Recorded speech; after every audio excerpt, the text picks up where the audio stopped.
Welcome back to another instant reaction edition of the Night Report podcast. I'm your co-host, Michael Broadbent. Joining me once again is Richie Schneider. Right, Richie, this seems to happen every time we record, where we say there hasn't been much going on in recruiting, and then boom, a random commitment comes in. So if you've listened to our recruiting update podcast, episode 71, we released this morning. Surprise, we got a commit late last night after we got done recording. So we got a commitment from a running back out of Pahokee, Florida. Those who followed recruiting for a long time know Pahokee is a pretty prestigious school in South Florida. They've put out a lot of NFL talent over the year. Richie, just talk a little bit about this kid and how this just kind of came out. Did it really come out of nowhere, first of all? Yeah. I mean, I got a phone call last night, and it was just like, hey, someone's committing to Rutgers. And I was like, oh, great. Like, it's like 10 p.m. Like, what are we doing? So, yeah, I mean, it really came out of nowhere. If you listen to the pod, like you said, the original, the pod 71, I think it was. Yep. We did a recruiting update, and the only guy we really talked about was Nnamdi Udiegu, the other Rutgers main target, at least for recruiting wise. And this was out of nowhere. This kid never even tweeted out a Rutgers offer, so it's kind of put it like that. Now he's been to campus before. He does have an offer from the staff, obviously, and he committed. He's an interesting player. He's a little on the shorter side. I think he's listed 5'10" per us. And that's in his bio as well. But if you look at his tape, I'm just going to say it, there's no way he's 5'10". But he's got a lot of speed. Like, he's not as fast as, like, a Chris Johnson guy who Rutgers had committed originally in the or pretty early on in the cycle. But he does run pretty fast track times. He got a 10.7 100 meter, I think it was. He also looks pretty quick on tape. He looks like a solid player, and he comes from, like you said, a pretty good high school, too, that's produced quite a few NFL players, like Anquan Bolden, Janoris Jenkins. I think there was a couple others as well. Yeah, Pernell McPhee, and there's a ton of guys who played a couple years in the league, but those are the main ones. It seems like a pretty solid get. You beat out some decent schools, too, in Memphis, who has produced some talent over the years. Coastal's a top 25 team each year. Purdue's a pretty good offer, too. Even though they don't they don't run the ball anymore, but overall it's a pretty solid get. He doesn't have a ranking yet. I know it's been submitted. It sounds like he's going to be like a 5.53 star to start, but I think that could go up pretty easily. He seems like a typical. He's not an every down back. He seems like a typical scat back type, like a guy that can catch the ball to the backfield. Now he'll have to work on his route running a little bit. He'll probably have to add some muscle before contributing at this level, but. Kind of reminds me of like a Kevin Falk, like third down back guy, someone that you could just use to get a couple yards out of the passing game at times. And he looks pretty shifty as well. He's got great field vision. You see him catch the ball in the backfield, and there's about 4 or 5 defenders on him already. Mm-hmm. So I mean, his offensive line's not great, so he's kind of used to that already. But he just somehow sneaks out of it and breaks free for either the big chunk gains and like 20-yard gains and stuff like that. And it seems like a pretty solid get. I'm actually pretty impressed with this, considering he was so, like, I guess, under the radar, we can call it. Yeah, he does have some legit track times. I think he said 10.7 100 meters, which is pretty blazing fast. He had a pretty good game to start his season this year. He does look like he runs a little upright, though. Mm-hmm. But this is a kid, I mean, the running back position, at least in the opening game, looked pretty good as a team, but we do probably need another one this class. And we're not going to say where we think recruiting is in 2023 anymore, because we've been proven wrong time and time again. I do think we still hit the portal pretty heavily in the offseason, but probably more will develop from this kid as the days go on, since it was fairly unknown. I did want to hit on something we kind of skipped over yesterday in our pod, and for listeners this morning. Let's talk visitors for the Wagner game. The visitor list is starting to grow. Let's hit on some kind of high-level guys that are going to be visiting for this game. Let's start with commits, I guess, from Rutgers. There's going to be a handful of commits. Let's just kind of go through those really quickly. Do you have the list in front of you? Yeah, I got it pulled up. So the 3 commitments that are going to be there as of right now, obviously this is going to change, because I think some of these Jersey guys are always going to find a way to campus. Mm-hmm. Jasir Peterson, anytime he tries to get there, he'll get there. John Stone, same thing. But the confirmed ones as of right now, Bo Mascow is coming up from Florida. That's good to get him back on campus because he's a guy that's going to draw some SEC interest, and it's something to monitor. Do I think an SEC school is going to try to poach him? I think 100%, as long as he keeps having the season he's having so far.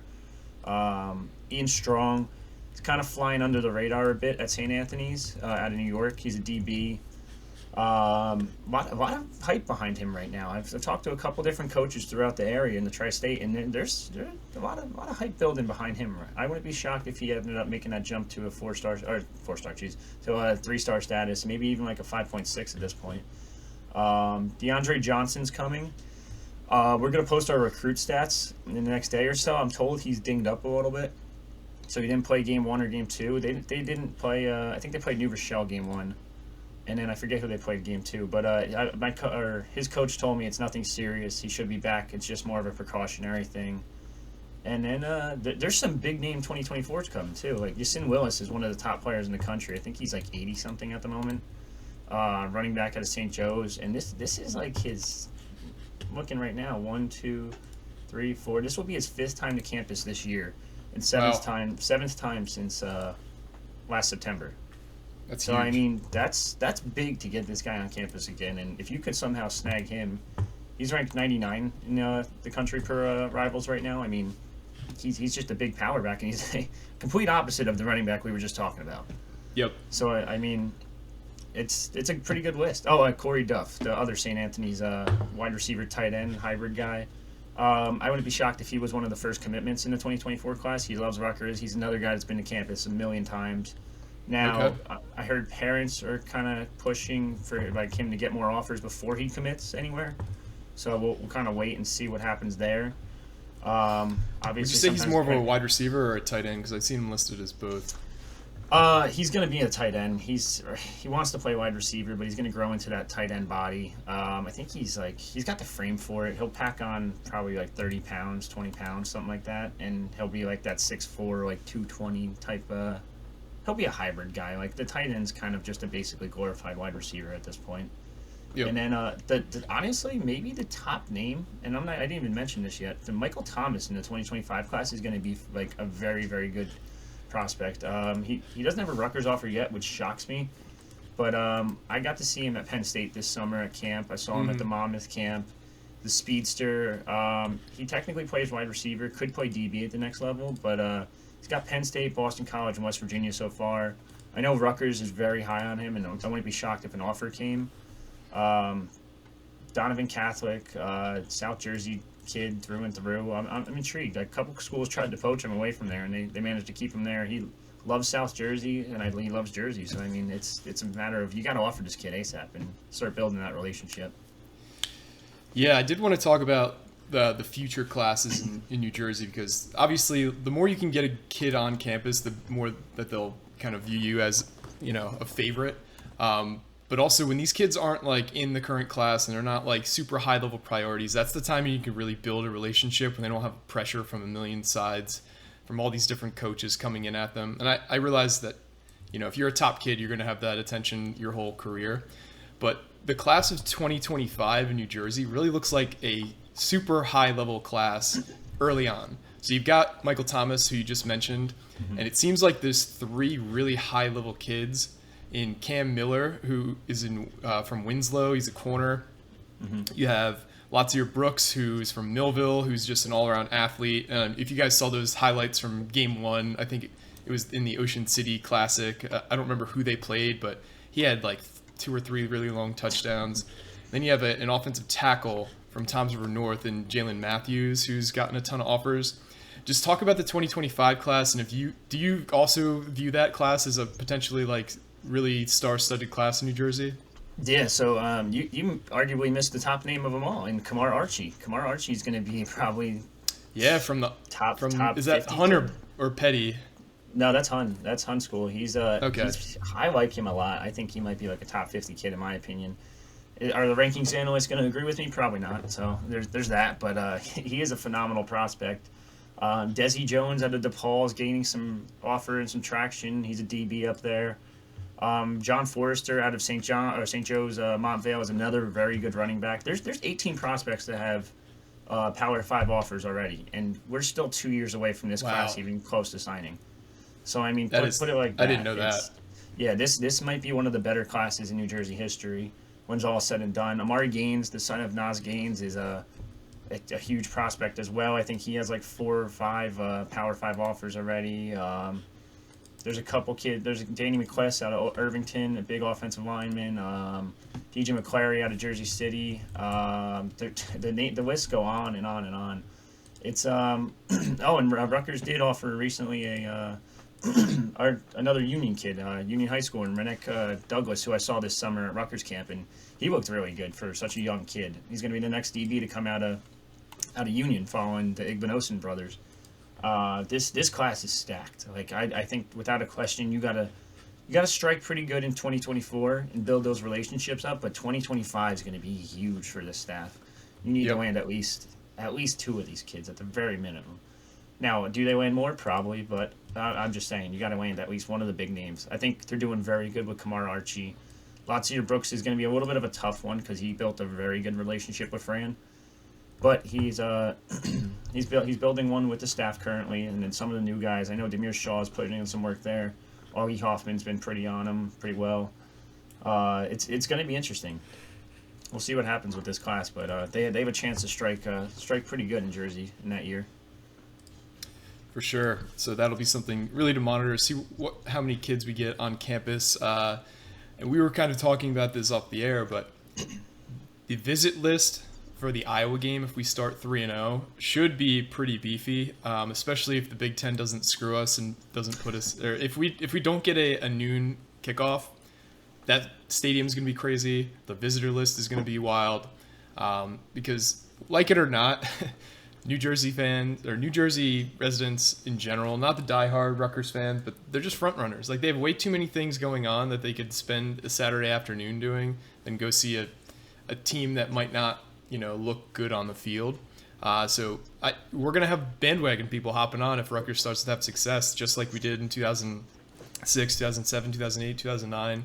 Like that's kind of the peak of Schiano's reign at Rutgers the first time around, and that's when we had consistent sellouts because we had the best teams Rutgers ever had consistently during that time. So if we continue to see success, we'll have a ton more fans, a ton more visitors.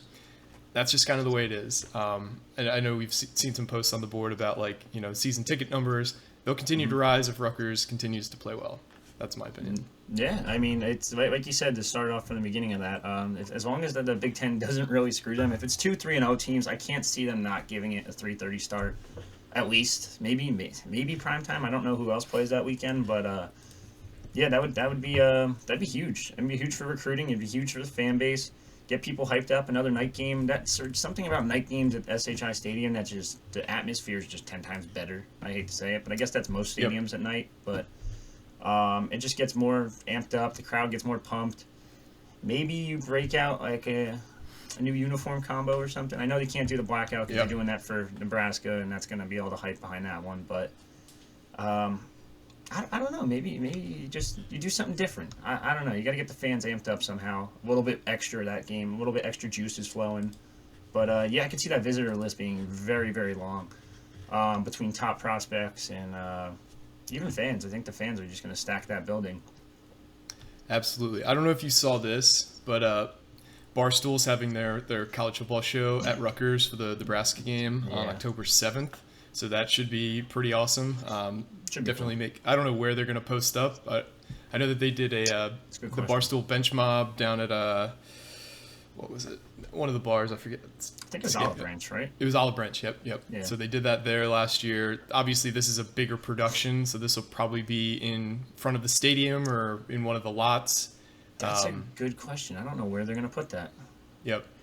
So that'll be pretty cool. And for those of you who don't really follow Barstool, they do like a traveling roadshow similar to College Game Day. So they outdraw Game Day. I'll say it a couple times. So when they went. It's a huge deal. It's going to be all over social media all day. It's like Dave Portnoy is going to be there, who's the guy who created Barstool, who, love him or hate him, he's going to bring some attention to Rutgers. So awesome news there. Yeah. Let's try to get on the show. I mean, that'd be fucking sick. We'll see if he's available. Hashtag get TKR to Barstool, something like that. That'd be pretty awesome. Do you have anything else you wanted to hit on before we sign off today? No, I think that's pretty much it. Should be a breeze this weekend. We're gonna put predictions out, but it's gonna be like 50-7, 40-7. I mean, you got to give one touchdown, I would assume. But yeah, no, I think it's going to be a relatively easy game for Rutgers. If you haven't signed up already, we have a bunch of stuff going on the message boards. So sign up. There's 30-day free trial. TKR30 is the promo code. I think that's really it. We have an ad read, right? Technically. Yes. I have the one. Yeah, you do. Yeah. So the last thing I got to get out here, what do you call it? If you're trying to change your careers and trying to be a little bit different, we got a new sponsor for the pod. It's Adam Goldman. He's a franchise coach. He's an experienced entrepreneur. He's trying to help guys just kind of change their lives pretty much and get their own type of American dream. He's Jersey-born, Watchung Hills High School alum, Night Report member, Scarlet Knight fan, franchise vet for over a decade. Like I said, it's a free consultation process. If he's just trying to help you find your new road in life, I guess, the road less traveled. So try to start your own business instead of kind of just working for the man. You could be the man. That's a good one. It makes owning your own business pretty easy. You can find he can help you kind of lead you and everything and which franchise to look for and how to start it. FranchiseCoach.net. Call Adam at any time. 844-800-3726. 844-800-3726. Awesome. Guys, thanks for tuning in once again. This has been another instant reaction edition of the Night Report podcast. Signing off.